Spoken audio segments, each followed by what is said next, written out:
This is CNN.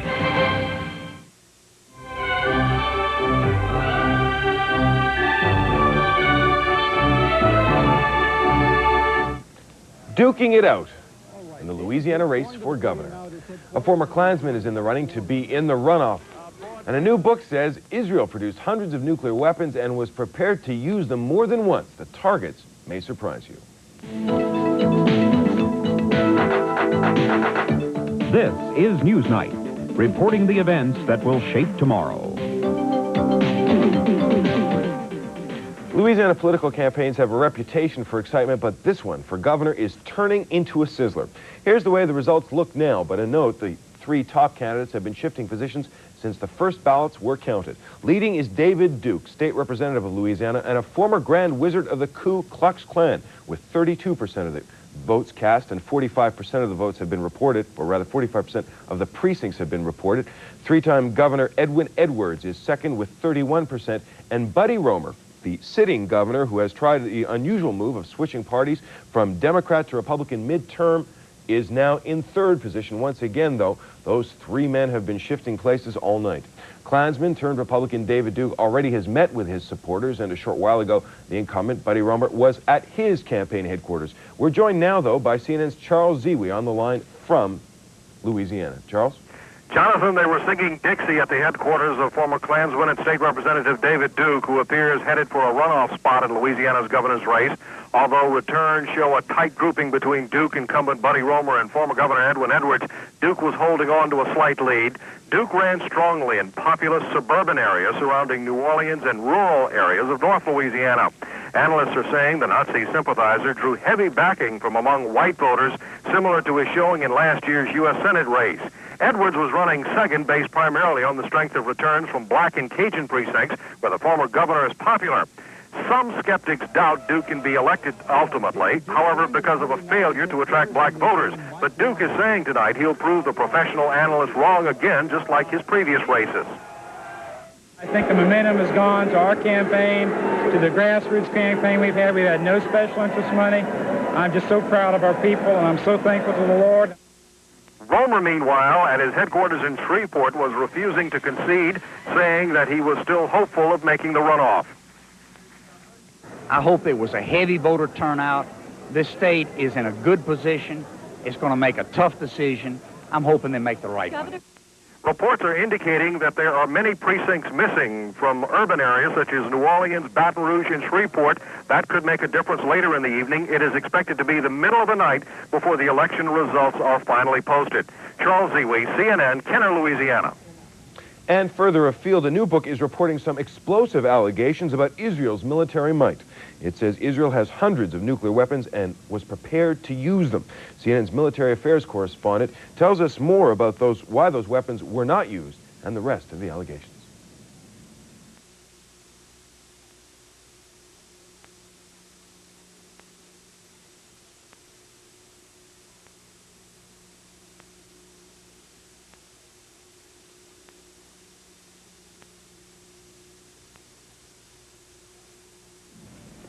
We don't have that report. We're expecting it shortly. The PLO is being barred from the planned peace talks in the Middle East, so Chairman Yasser Arafat is firming up his Palestinian position with Syria.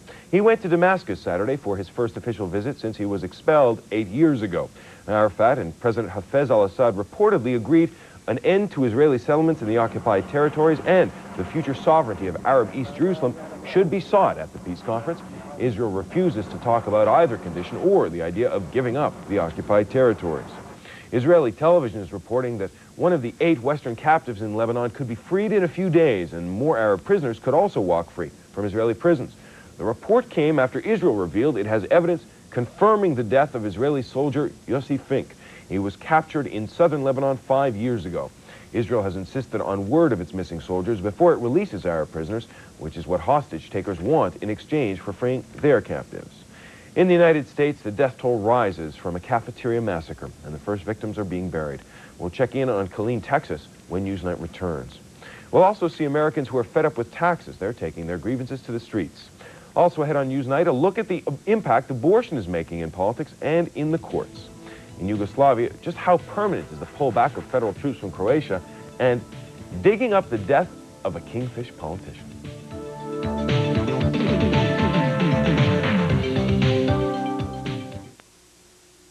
Newsnight is brought to you by GMAC, helping America put GM quality on the road. Hello, I'm Leona, your automatic teller. Can I help you with a student loan? No, a car loan, Leona. Fast forward. A home improvement loan. It's a General Motors car. Don't get hassled when you finance a new car or truck. Get GMAC financing only at your GM dealer. Is there someone live I could talk with around Do we here? have one of our calendars? This is a France calendar. We also have what they call a print calendar. If I can only find it.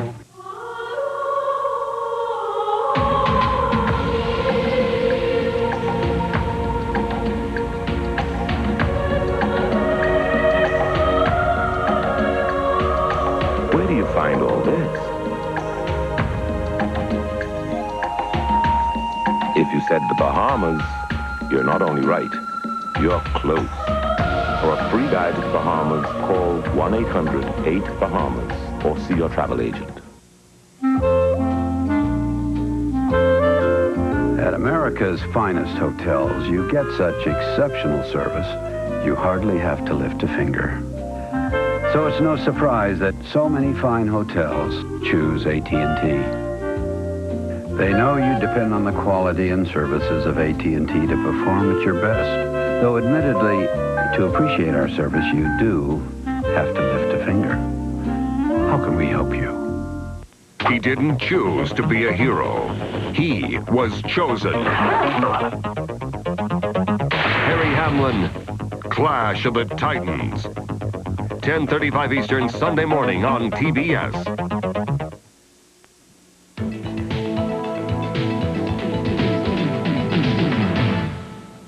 Technical problems prevented us from earlier showing you a report about some explosive allegations about Israel's military might. The report says, or rather the book says, Israel has hundreds of nuclear weapons and it was prepared to use them. We now have that report from CNN's Wolf Blitzer. There are not many close-up pictures of the Israeli nuclear reactor at Dimona in the Negev desert, but for at least 3 decades, U.S. and other intelligence experts have believed it was being used to develop nuclear weapons. Mordechai Vanunu, a former technician at the plant, is serving a lengthy prison sentence in Israel after providing details of its operation to a London newspaper. In 1987, he suggested Israel had about 200 bombs, twice the number then suspected by U.S. intelligence officials. Now, investigative journalist Seymour Hersh writes that Israel actually has 300 or more, and he says a principal potential target was the Soviet Union, which until recently was the major supporter of Israel's Arab adversaries. Details of Hersh's book, entitled The Samson Option, are published in Sunday's New York Times. I think in the 1950s, when it felt itself very isolated, it looked to nuclear weapons as a way to protect itself, and then it pursued this program ever since. Hersh says the Israelis actually moved some of their nuclear missiles out of their silos twice during the 1973 war, and a third time last February while under Scud attack from Iraq. But each time, he says, Israel held back. He also says Jonathan J. Pollard, a former U.S. naval intelligence analyst convicted of spying for Israel, was engaged in that espionage for some 4 years, as opposed to the 17 months alleged by U.S. prosecutors. And Hersh says Prime Minister Yitzhak Shamir authorized sanitized versions of that U.S. intelligence be passed on to Soviet Special Envoy Yevgeny Primakov as part of an effort to improve relations with Moscow. He says successive U.S. presidents, concerned about domestic politics, deliberately ignored the Israeli nuclear program. One Middle East analyst suggests the Hersh book, coming just in advance of the proposed peace conference in Madrid and at a time of already strained U.S.-Israeli relations, is likely to complicate the process but not to upend it. I think what it could do is to add a little more tension to an already tense relationship at a time when it's very important that the reverse happen. For years, Israeli leaders have maintained a deliberately ambiguous position. They have simply stated that Israel will not be the first country to introduce nuclear weapons into the region, but they have stopped short of denying such a capability. Israeli officials say they have not yet seen the Hersh book and cannot comment on the specifics other than to insist that one of his sources, a former Israeli intelligence official, is not a credible source. Hirsch says he always had a second confidential source to back up those allegations. Wolf Blitzer, CNN, Washington. Closer to home in Killeen, Texas, the healing of hearts has begun after the worst mass shooting in U.S. history. The first funerals were held Saturday as the death toll rose to 23, with the death of an elderly woman critically wounded in Wednesday's shooting rampage at a restaurant.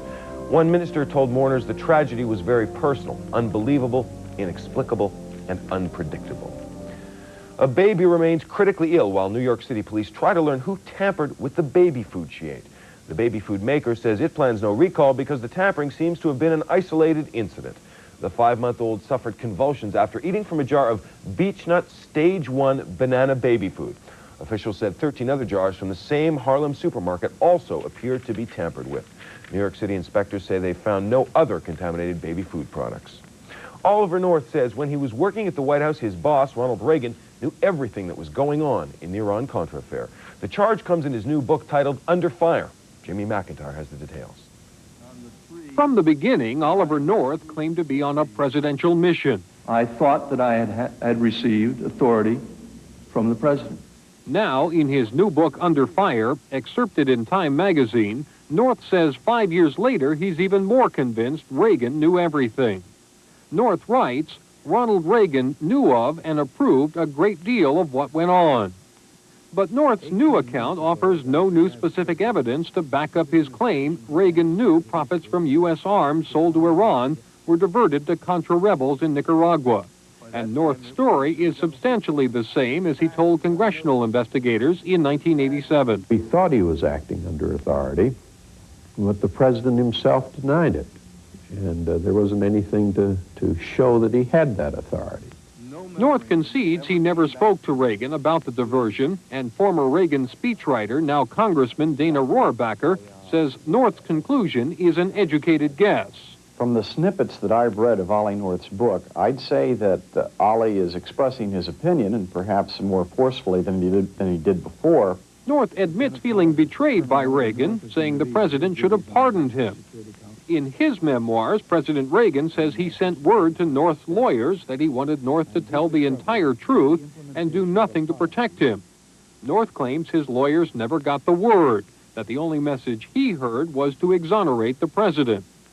North says he was pressured to do just that, writing that Texas millionaire H. Ross Perot offered to take care of him if he told the FBI Reagan knew nothing of the affair. If Colonel North wrote that in his book, he is not telling the truth. It's that simple. So if that's in the book, it's a total misrepresentation of the facts. I told him I thought it looked terrible for a Marine colonel to take the Fifth Amendment, for a Naval Academy graduate to take the Fifth Amendment, and that I couldn't understand that a man who was willing to die for his country would not be willing to talk for his country. And my purpose was to try to have everybody just come forward, tell the truth, and get it over with. North also says an aide to then Vice President Bush suggested to Sullivan that North waive his Fifth Amendment rights and clear Reagan. North's book also details extensive involvement in the diversion by CIA Director William Casey, who died in 1987, claiming Casey taught him about secret codes and offshore bank accounts. North's book fleshes out his side of the story and reveals some previously little-known tidbits. But its lack of a smoking gun means it's unlikely to settle that quintessential Washington question, what did the president know and when did he know it? Jamie McIntyre for CNN, Washington. A potentially damaging earthquake has hit a mountainous area of India near its border with Tibet. It registered 6.1 on the Richter scale, but there's no word of casualties in that isolated region of scattered villages in the Himalayas. People in New Delhi, though, nearly 200 miles away, said the quake shook them out of bed. When we come back, the latest from Yugoslavia, where federal troops pull out, but scattered violence continues, with mortar fire striking a mission of mercy. And activists from both sides of the abortion issue were busy in Detroit, rallying at 2 abortion clinics.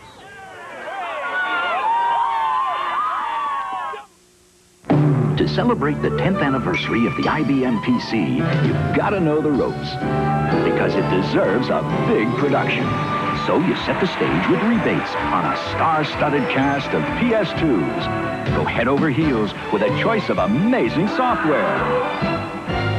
Then bring down the house with prices that really take the cake. It's the only way to thank everyone who played a part. Join the celebration. Call for an IBM dealer nearest you. I don't want to marry him, Mom. Just date him. Oh. He's not that much older, and he'll get a job. My head. You're gonna love his earring. Where's my Anacin? When you've got a splitting headache, reach for Anacin. Anacin relieves headache pain better than regular strength Bear or Bufferin. Spike and I are glad you feel better, Mom. Anacin, strong pain relief for splitting headaches. At GMC Truck, our only business is trucks, and has been for over 80 years. A dedication to truck strengths and values to keep in mind. Because when you need to haul something, tow something, carry precious cargo, find new trails, or simply ride high and proud, there's nothing quite as strong as a truck. GMC Truck, the strength of experience. Introducing new Rice-A-Roni Broccoli au gratin. Everyone in America is going to love it. Okay, so there's one guy. New broccoli au gratin. The San Francisco treat. Campbell's heard your healthy request. Low cholesterol. Less salt. But lots of taste. Here's our answer. New Campbell's Healthy Request ready-to-serve soups. All the great taste you want without some things you don't. New Campbell's Healthy Request. And healthy.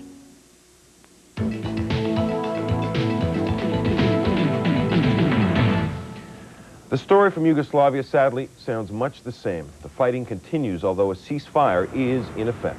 Scattered gunfire is reported in eastern Croatia after day-long clashes there. The 10th ceasefire was called by Croatian and Yugoslav leaders. The federal troops are under orders not to fire, but violence continues, including an attack on a French mercy convoy, which was evacuating more than 100 wounded civilians from the besieged Croatian town of Vukovar. They're fed up and they're not going to take it anymore. That's the attitude thousands of Americans took Saturday toward taxes. Taxpayers Action Day saw rallies in about 200 cities. The protesters were trying to drum up support to make their representatives accountable for government spending and escalating taxes. Organizers say their challenge is to get Americans mad enough to rally in 400 cities next year. Those disgruntled taxpayers aren't alone. A recent Gallup poll shows confidence in U.S. institutions overall is at an all-time low. Scraping the bottom of the confidence barrel, the U.S. Congress. But big business and organized labor aren't much higher on the charts. Patty Panicia has more now on this crisis of confidence.